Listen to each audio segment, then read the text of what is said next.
Magandang hapon po. So, kung natatandaan nyo, nagkaroon ako ng video or binidyo kung paano magpatubo ng okra. At eto na po sila ngayon. Ngayon lang po ako nagkaroon ng pagkakataon na i-video sila kasi medyo naging busy po. At ang dami nang nakain dito ni Bunso. Tulad niya ng mga yan, mga pinagkuhaan ko na yan ng okra.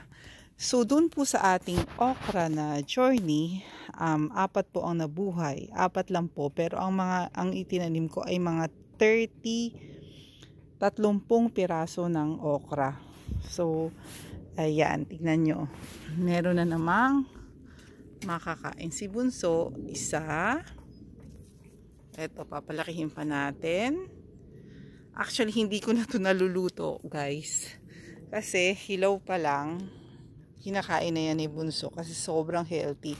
At ang kagandahan dito sa okra na to is malutong na malutong siya. So talagang alam mo na fresh na fresh.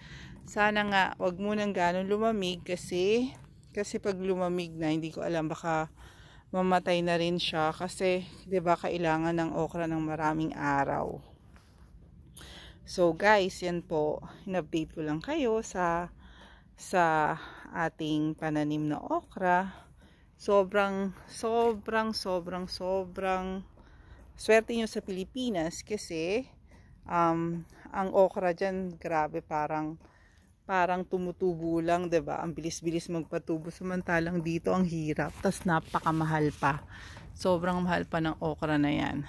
Kaya talagang